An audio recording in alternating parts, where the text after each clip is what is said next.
Current અફેર્સની વધુ માહિતી મેળવવા માટે જોતા રહો અમારી યુટ્યુબ ચેનલ આઈસીઈ રાજકોટ અને અમારી ચેનલને સબસ્ક્રાઇબ કરો અને બેલ આઇકોન પ્રેસ કરો જેથી દરેક નવા વિડીયોની નોટિફિકેશન મેળવી શકો. નમસ્તે વિદ્યાર્થી મિત્રો, આઈસીઈના ડિજિટલ પ્લેટફોર્મમાં આપ સૌનું હાર્દિક સ્વાગત છે. વિદ્યાર્થી મિત્રો, આજના પાવન ગુરુ પૂર્ણિમાના અવસરે ખૂબ જ પવિત્ર દિવસે એવા ગુરુ કે જે આપણને મનુષ્ય બનાવે છે, એવા ગુરુ જે આપણને સાચા અને ખોટા વચ્ચે ઓળખ શીખવે છે, આવા દેશના અનેક નિર્માતાઓ ગુરુને આપણે આજે કોટી કોટી વંદન કરવાની છે. વિદ્યાર્થી મિત્રો, આ ગુરુ પૂર્ણિમાના પાવન દિવસે હું આપના માટે એક ખુશખબર લાવ્યો છું. આપ જાણો છો કે આપણે રોજ કરંટ અફેર્સનો અભ્યાસ કરીએ છીએ, પરંતુ આ કરંટ અફેર્સની લેક્ચર સિરીઝની જેમ જ એક નવી લેક્ચર સિરીઝ આપણે શરૂ કરવા જઈ રહ્યા છીએ. જી હા વિદ્યાર્થી મિત્રો, આપની રાહનો હવે અંત આવેલો છે. હવે આપને વધુ રાહ જોવાની બિલકુલ જરૂર નથી. મૌલિક ગોંધિયા સર જે છે એ બંધારણની એમસીક્યુ સિરીઝના લેક્ચર આપની સમક્ષ લઈને આવી રહ્યા છે. એટલે કે આ ગુરુ પૂર્ણિમાના પાવન અવસરે હું આપને આ ખુશખબર આપી રહ્યો છું. તે મારા માટે પણ અત્યંત ગૌરવજનક વાત છે.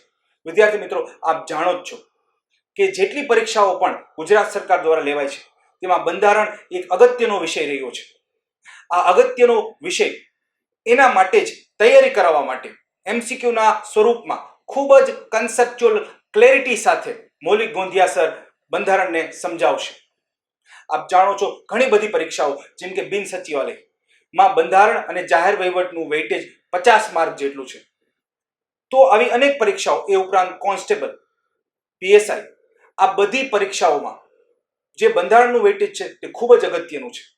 તેથી જ આપના વિષયને વધુ મજબૂત બનાવવા માટે, વધુ બળ આપવા માટે આ અમારો નવો પ્રયાસ. તો આઈસીઈની આ નવી પહેલમાં આપ સૌ જોડાઓ, બંધારણ શીખો. આપના મિત્રોને પણ આ લેક્ચર જોવાનું અચૂકથી કહેજો. તો આજે આપણે કરંટ અફેર શરૂ કરીએ એ પહેલા એક શ્લોકથી આ કરંટ અફેરના નવા મુદ્દાઓને આપણે ભણીશું. ગુરુ બ્રહ્મા ગુરુ વિષ્ણુ ગુરુદેવો મહેશ્વર, ગુરુ સાક્ષાત પરબ્રહ્મ તસ્મૈ શ્રી ગુરુવે નમઃ. તો ચાલો વિદ્યાર્થી મિત્રો, હવે કરંટ અફેરના આપણા પહેલા મુદ્દા તરફ આગળ વધીએ. વિદ્યાર્થી મિત્રો, આપ જાણો છો કે આપણું જે પહેલું સેશન છે એ સ્વાભાવિક રીતે આપના પ્રશ્નોને લગતું છે. તેથી આજનો જે પહેલો પ્રશ્ન છે એ શ્રી તેજસ દેસાઈ તરફથી છે. એમનો પ્રશ્ન છે કે આપસ્પા વિશે, armed forces special powers act, એ બીજા કયા કયા રાજ્યોમાં લાગુ છે? તો ખાસ ધ્યાન રહે, મેં ગઈકાલે કહેલું છે કે નાગાલેન્ડમાં તેને એક્સટેન્ડ કરવામાં આવેલો છે. નાગાલેન્ડ ઉપરાંત જમ્મુ એન્ડ કાશ્મીરમાં, આસામમાં, અરુણાચલ પ્રદેશમાં, મણિપુરના પણ અમુક ભાગોમાં જે છે એ આપસ્પા લાગુ છે. ત્યારબાદ બીજો પ્રશ્ન શ્રી કુંજન ઝાલાનો છે. એમને ડાઉટ છે મહાભિનિષ્ક્રમણ વિશે.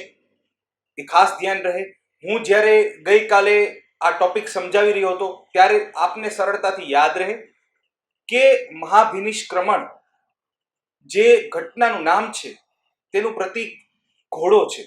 એટલા માટે એવું કહેલું કે રાજ્ય ભ્રમણ કરવા જાય છે તેની સાથે સંકળાયેલું હતું. એ ખાસ ધ્યાન રહે કે રાજ્ય ભ્રમણ કરવા જાય છે તેનાથી જ ગૃહ ત્યાગ કરવાની પ્રેરણા મળે છે. પરંતુ હા, પરીક્ષામાં પૂછાય તો આપ ચોક્કસથી એવું જ નોંધશો કે બુદ્ધે ગૃહ ત્યાગ કર્યો એ જ ઘટનાનું નામ મહાભિનિષ્ક્રમણ છે. જો આ બાબતે કોઈ ડાઉટ હોય તો એ હું મિટાવી આપું છું. ઘણી વખત સરળતાથી યાદ રહે કે મહાભિનિષ્ક્રમણનું પ્રતીક ઘોડો છે, એટલા માટે જે છે એ સ્ટોરીના કન્ટેક્સ્ટમાં એ વસ્તુને વણી લેવાની પ્રયત્ન કરવામાં આવેલો હતો. ત્યારબાદ ત્રીજો પ્રશ્ન જે છે એ શ્રી બાતિયા રાજાણીનો છે. એમનો પ્રશ્ન છે કે ધર્મચક્ર દિવસ તિથિ અનુસાર આવે કે તારીખ અનુસાર આવે? જી, પ્રથમ વખત જે છે એ સરકારી આયોજન થયેલું છે, ખૂબ મોટું આયોજન થયેલું છે ધર્મચક્ર દિવસને ઉજવવા માટે. એટલે મેં આપને 4 જુલાઈની તારીખ કહેલી. અધરવાઇઝ અષાઢ પૂર્ણિમાના દિવસે, એટલે કે તિથિ અનુસાર દર વર્ષે ધર્મચક્ર દિવસ ઉજવવામાં આવે છે બૌદ્ધ કલ્ચર મુજબ. જી હા. ત્યારબાદ નેક્સ્ટ ક્વેશ્ચન છે શ્રી સ્મિતા હિરપરાનો.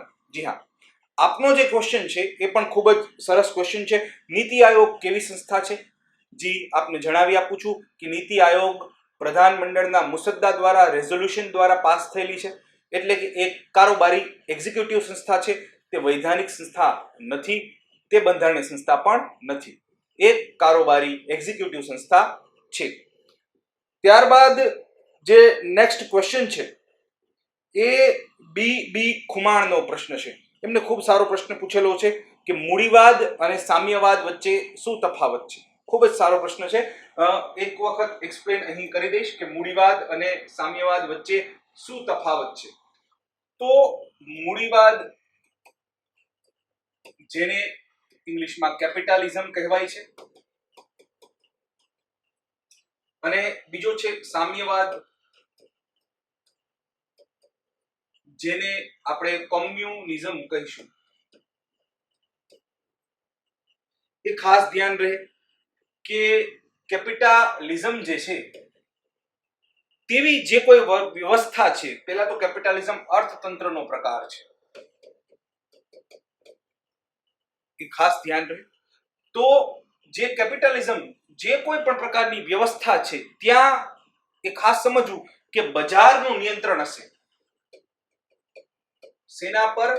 કોઈ પણ વસ્તુની પ્રાઇસ ફિક્સ કરવા પર, જી હા, મૂલ્ય નક્કી કરવા પર બજારનું નિયંત્રણ હશે.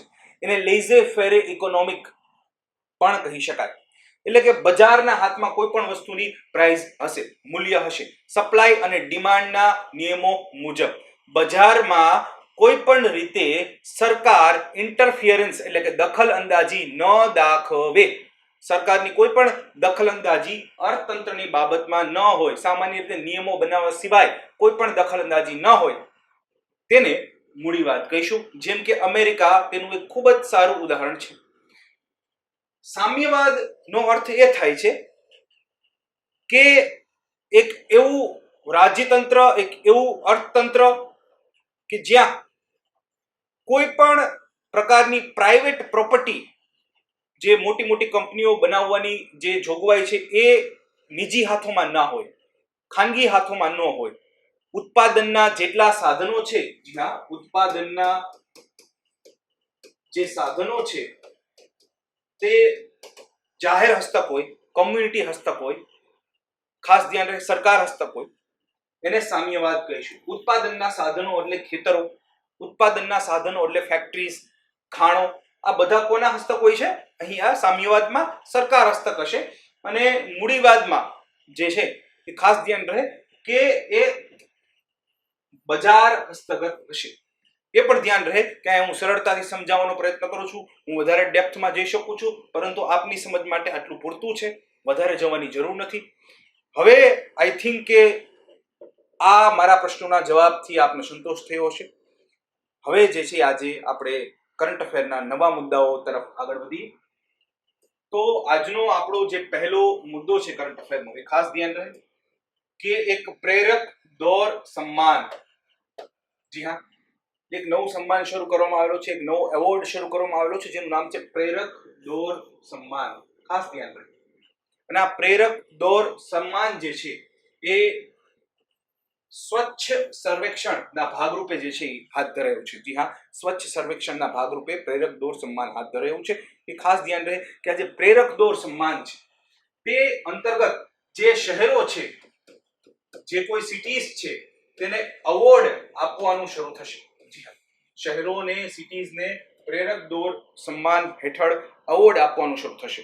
એ ખાસ ધ્યાન રહે કે ભારતના જેટલા સિટીઝ છે એને એવોર્ડ આપવાના છે, પણ કયા બેઝ ઉપર, કયા આધાર પર એવોર્ડ આપવાના છે, તો ખાસ ધ્યાન રહે કચરાનો નિકાલ કેટલી સારી રીતે કોઈ શહેરમાં થાય છે, રિસાયકલિંગ કેટલું સરસ થાય છે, હાઇજીન વગેરેના આધારે જે છે આ શહેરોને એવોર્ડ અપાશે. એ પણ ખાસ ધ્યાન રહે વિદ્યાર્થી મિત્રો કે આ award ministry of housing and urban affairs દ્વારા અપાશે. જી હા, કોના દ્વારા અપાશે? Ministry of housing and urban affairs દ્વારા અપાશે. ફરીથી હું આપને જણાવી દઉં છું, આખી જે બાબત છે પ્રેરક દોર સન્માન નામનું એક એવોર્ડ છે, પ્રેરક દોર એવોર્ડ કરીને છે. એ ખાસ ધ્યાન રહે કે ministry of housing and urban affairs દ્વારા શહેરોને આપવામાં આવશે. આ શહેરોને જે એવોર્ડ આપવામાં આવશે એ કયા આધારે આપવામાં આવશે? તો કે ત્યાં કચરાનો નિકાલ, ડ્રાય કચરાનો નિકાલ, વેટ કચરાનો નિકાલ, એટલે કે ભીના કચરાનો, સૂકા કચરાનો નિકાલ કેવી રીતે થાય છે, રિસાયકલિંગની પ્રક્રિયા કેવી રીતે આગળ વધે છે, શહેરોનું હાઇજીન કેવું છે, વગેરેના આધારે શહેરોને ક્રમાંક આપવામાં આવશે, એમને એવોર્ડ આપવામાં આવશે. એ પણ ખાસ ધ્યાન રહે કે એવોર્ડ જે છે એ ટોટલ 5 કેટેગરીના છે. જો કોઈ શહેરને પહેલો રેન્ક મળતો હોય તો એને દિવ્ય એવોર્ડ આપવામાં આવશે, જે પ્લેટિનમ નું સૂચન છે. ત્યારબાદ અનુપમ એવોર્ડ બીજા નંબરે રહેશે, જે ગોલ્ડ. ત્રીજા નંબરે ઉજ્જવલ એવોર્ડ સિલ્વર. ચોથા નંબરે ઉદિત એટલે કે બ્રોન્ઝ એવોર્ડ. અને ત્યારબાદ જે છે એ ખાસ ધ્યાન રહે આરોહી એટલે કે અસ્પાયરિંગ કન્સોલેશન પ્રાઇઝ તરીકે પણ કોઈ શહેરને એવોર્ડ આપી શકાશે. ખાસ ધ્યાન રહે કયા મુદ્દા પર ધ્યાન આપીને એવોર્ડ આપવાનો છે: કચરાનો નિકાલ, રિસાયકલિંગ, શહેરનું આયોજન. ત્યારબાદ કયા મંત્રાલય દ્વારા જે છે એવોર્ડ અપાય છે? Ministry of housing and urban affairs દ્વારા એવોર્ડ અપાય છે.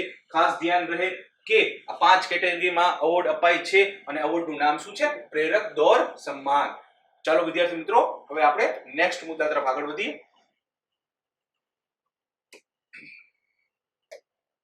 જે નેક્સ્ટ મુદ્દો છે વિદ્યાર્થી મિત્રો એ ખૂબ ઇમ્પોર્ટન્ટ થઈ જશે પરીક્ષાના દ્રષ્ટિકોણથી, કરંટ અફેરના દ્રષ્ટિકોણથી, ઇતિહાસના દ્રષ્ટિકોણથી.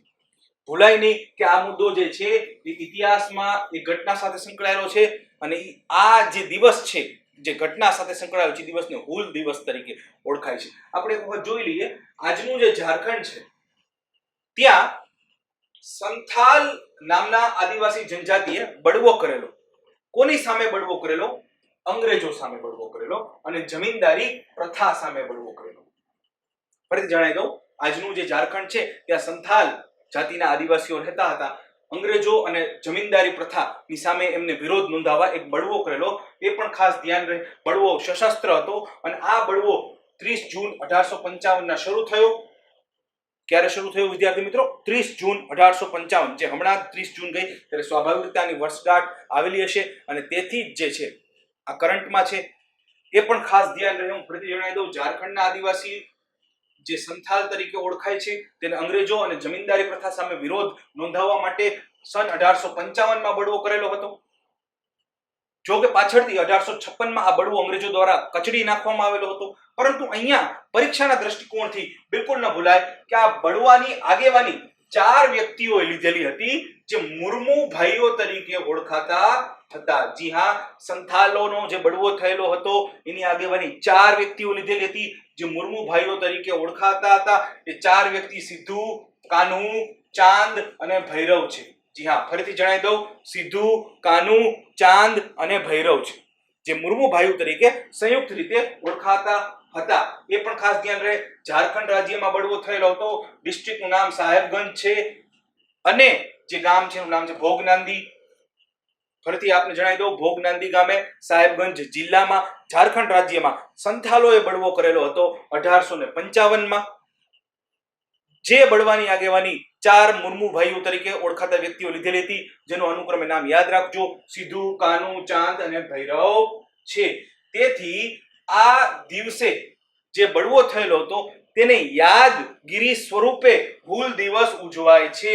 એ પણ ધ્યાન રહે, હૂલ એટલે જ બળવો થાય. પરંતુ આ વર્ષે કોવિડ-19 ની બીમારીને કારણે, મહામારીને કારણે હૂલ દિવસની ઉજવણી મોકૂફ રાખવામાં આવી છે. તેથી પણ કરંટમાં છે. આઈ હોપ કે તમને યાદ રહેશે, બિલકુલ ભૂલાય નહીં. ચાલો આપણે નેક્સ્ટ મુદ્દા તરફ આગળ વધીએ. Defence એક્વિસ્ટિશન council. જી હા, એક કાઉન્સિલ છે જેનું મુખ્ય કાર્ય જે છે એ ભારતીય સુરક્ષા દળો જે છે એની કેપિટલને લગતી, હથિયારોને લગતી જરૂરિયાત પૂરી પાડવાનું છે. એ પણ ખાસ ધ્યાન રહે કે આ ડિફેન્સ એક્વિસ્ટિશન કાઉન્સિલ અત્યારે એટલા માટે ન્યૂઝમાં છે કારણ કે જે ભારત ચીન વિવાદ અત્યારે સરહદ પર ચાલી રહ્યો છે, આ ભારત ચીન વિવાદની પૃષ્ઠભૂમિમાં ભારત સરકારે હાલમાં ખૂબ મોટી માત્રામાં હથિયારો આર્મી, નેવી અને એરફોર્સ માટે મેળવવાનું નક્કી કરેલું છે. ખૂબ મોટી માત્રામાં હથિયારો મેળવવાનું નક્કી કરેલું છે અને આ હથિયારોમાં હાલમાં આ ડિફેન્સ એક્વિસ્ટિશન કાઉન્સિલે જે હથિયારોને મંગાવવા માટે, ખરીદવા માટે હામી ભરી દીધી છે એમાં તમારે નામ યાદ રાખવું પડશે: 12 સુખોઈ પ્લેન, 21 મિગ 29 પ્રકારના વિમાન. બંને વિમાન રશિયા પાસેથી જ મળવાના છે અથવા તો રશિયાના સહયોગથી ભારતમાં બનવાના છે. બાકીના જે 59 મિગ 29 પ્રકારના વિમાનો પહેલેથી જ ભારત પાસે છે, એનું અપગ્રેડેશન કરવા માટે પણ મંજૂરી અપાઈ છે. કોના દ્વારા? ડિફેન્સ એક્વિસ્ટિશન કાઉન્સિલે. એ પણ ખાસ ધ્યાન રહે કે અસ્ત્ર મિસાઇલ અને પિનાકા રોકેટ સિસ્ટમ, આ બંને પ્રકારની મિસાઇલ અને મિસાઇલ સિસ્ટમ ને ખરીદવા માટે પણ ડિફેન્સ ઇક્વિસ્ટિશન કાઉન્સિલે મંજૂરી હાલમાં આપેલી છે.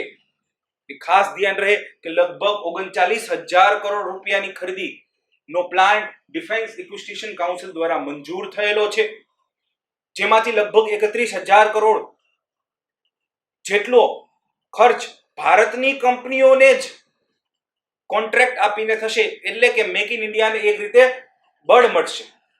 તો ખાસ ધ્યાન રહે કઈ કઈ બાબતો કે 12 સુખોઈ વિમાન, ખાસ ધ્યાન રહે સુખોઈ જે છે એ એર સુપિરિયોરિટી પ્રકારનું ફાઇટર છે જે ભારતે રશિયા પાસેથી ખરીદી લીધું છે.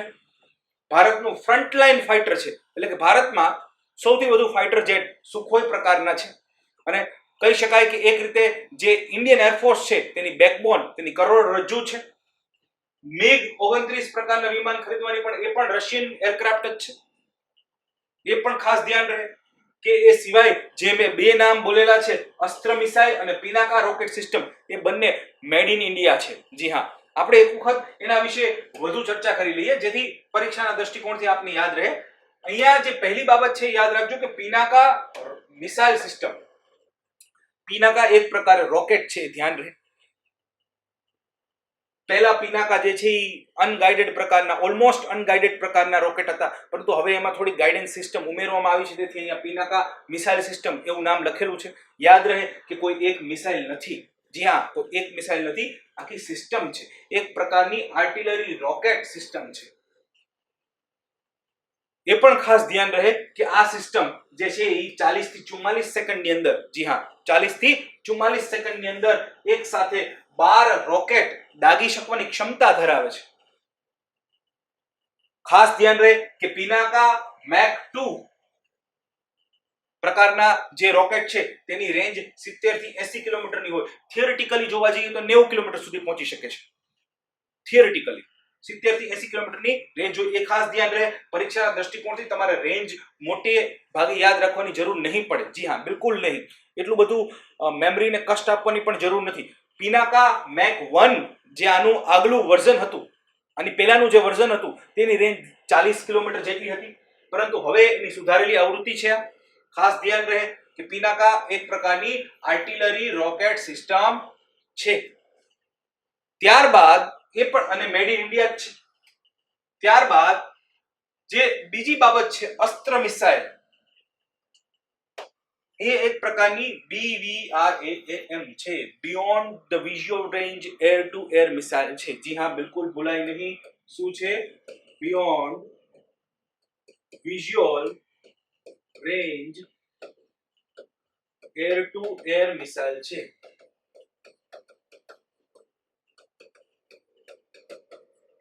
Beyond the visual range air to air missile. જી હા, એટલે કે શું કે એક્ચ્યુઅલી હવાથી હવામાં માર કરનારી એર ટુ એર છે. સામાન્ય રીતે જે છે એ શેમાં એરક્રાફ્ટ ઉપર લગાવવામાં આવશે અને મંજૂરી અપાય છે. કયા પ્લેન પર લગાવવાની મંજૂરી અપાય છે અસ્ત્રને? સુખોઈ વિમાનોમાં. જી હા, ફરીથી કહી દઉં, સુખોઈ વિમાનોમાં.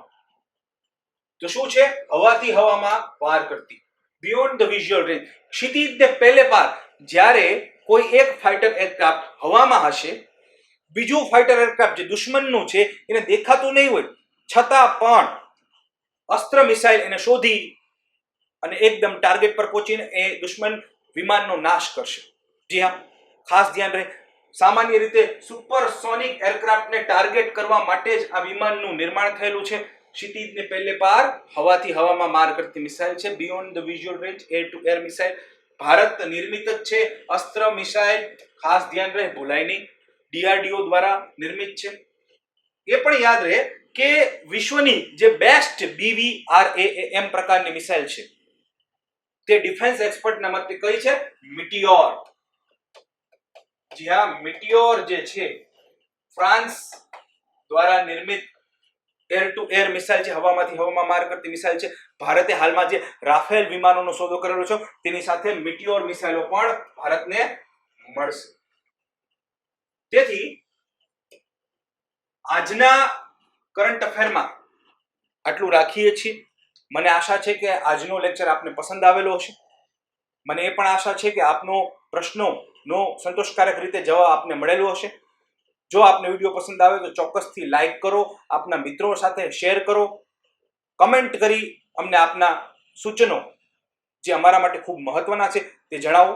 સાથે સાથે એક બીજી બાબત પણ મારે અહીંયા કહેવી છે કે આપ જે કમેન્ટ બોક્સમાં અમને પ્રશ્ન પૂછો છો, પ્લીઝ પોસિબલ હોય તો આગલા દિવસે મેં જે ભણાવી દીધેલું છે એના વિશે પ્રશ્ન પૂછો, કન્સેપ્ચ્યુઅલ પ્રશ્ન પૂછો. જેમ કે હું તમને એક ઉદાહરણ આપું કે થોડા દિવસો પહેલા કોઈ ભાઈએ અમને પ્રશ્ન પૂછેલો કે સર વેક્સિનના કેટલા પ્રકાર હોય છે, કે કોરોના ટેસ્ટના કેટલા પ્રકાર છે, વગેરે પ્રકારના કન્સેપ્ચ્યુઅલ ક્વેશ્ચન્સ જ્યારે પણ આપ અમને પૂછો છો ત્યારે ખરેખર એ પ્રશ્નોના જવાબ આપવામાં અમને પણ ખૂબ જ રસ પડે છે, ઇન્ટરેસ્ટ આવે છે. એ પણ ખાસ ધ્યાન રાખો કે આપના પ્રશ્નો વડે અમે પણ શીખીએ છીએ, અમને પણ વધુ વાંચવાનું મન થાય છે. તેથી હું આગ્રહ રાખીશ કે જે આગલા દિવસે ભણાવેલું છે એ બાબતોને લઈને આપ પ્રશ્ન પૂછો અને ચોક્કસથી કન્સેપ્ચ્યુઅલ પ્રશ્ન પૂછો. આપના પ્રશ્નોની અમે ખરેખર રાહ જોઈ રહ્યા છીએ. Thank you very much.